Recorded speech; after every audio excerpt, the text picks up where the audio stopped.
I am a portrait painter based in Bristol, and I do my own work and commission work. I like to use old master influences, but also frame it in the modern day context. I always looked at people, I always looked at people for too long. So I stared as a child at people until I got to the point when then people were like, why is that girl looking at me? So I was always just fascinated by watching people, always liked physical things like horse riding or ballet and art, things. I wasn't very academically strong at the beginning.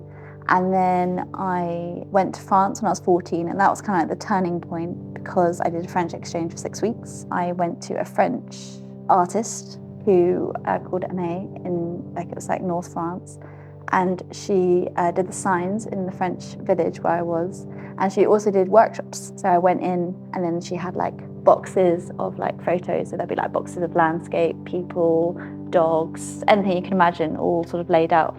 And then I just went straight for the portraits, and I started painting in acrylic. And she had no English and I had no French, but she taught me how to paint in acrylic and just would be using basic words to describe a clean brush and a dirty brush. I went back to school more confident in French and then very confident in art. I think I might have done a couple of other things, but I always went for portraits. I found out you could do a fine art painting degree. Well, not just fine art painting. So you're only with painters, you're only taught by painters. It's a little painting cult, and there's about 6 in the UK. And then so I went 408 miles north to Edinburgh. That was good. I think it was good. They kind of really pushed me there. There was a lot less nurturing, a lot more why are you painting the figure? What's the point in the likeness? All these questions that I'd never really been asked before. I think I just liked painting people, and then there was the background around it. Then I had to sort of be forced to look at why, and then I started painting a lot more about the environment and the light, and I think that's where I started realizing why I like old masters' work, because of that light and the composition, and obviously, and I've always loved colour. And so then I left, and then I had a lovely time in Somerset when I lived at my home with my parents, and I had a studio in Wellington, and I just had my own space. I went to Pablo Picasso's 1901 exhibition, and he was 19, and it's a year in his life. And it was in London, and it's when he was 19 and he'd made all this work, and I think because I went there when I was 19, it was oh wow, he was my age, and it was very textural and very thick paint, and I think it's probably not what I was doing at the time, but it was very portraits, but then kind of showing how you can be detailed but also have a looseness in the brushes. And I saw Vermeer, the milkmaid, in Amsterdam, and that was I stared at that for 40 minutes. I was taught a lot of stuff, but I think a lot of it was self-taught through self-exploration. I realised that during art college that I chose my friends, not completely, but a good 60% was how paintable I found them. And I didn't quite realise it at art college, but then halfway through, I was oh wow, I've painted all of my friends.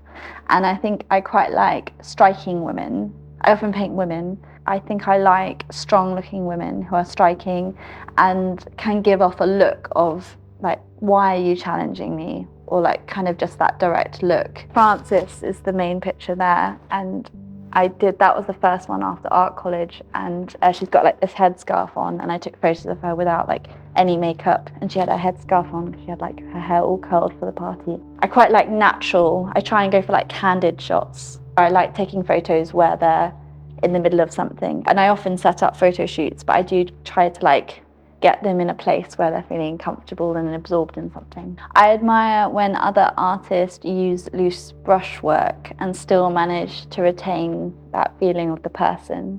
That's something I think I will always fight for, because I'm very detailed. It's very easy to lean very quickly into almost photorealism, and I like it when I can see the brush marks and there's enough control that they've made a decision to leave that. I think I quite like a dominant colour, and I love light. I think light on the face, so I have done a lot of naturally lit portraits or artificially lit with the phone, because I think that's what was around me.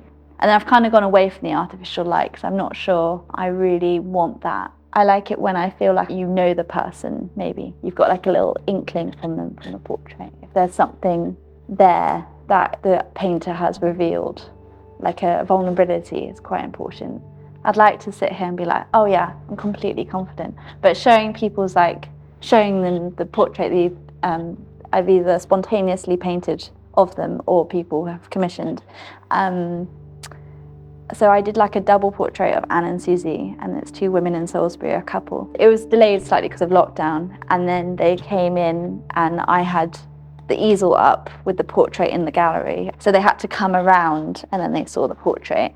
And that was a really sweet reaction because Anne was like to Susie, oh yes, she's got your little dimple here and she's got this. And then Susie to Anne was like, oh, and she's got this of yours. And that was really lovely to sort of, because the double portrait, it was quite interesting because they were looking at each other, which I found quite interesting rather than looking at themselves. My friend Sebi is a very loud person, and I did a study of her and I showed her the study, and then I did a bigger picture which was more detailed, and she was very loud anyway, and she just went to volume 100. She's like, you're painting me, oh my god. And she didn't know I was going to paint her. I'd just taken photos of her, and she's got quite a vulnerable portrait, vulnerable look to her when in the portrait.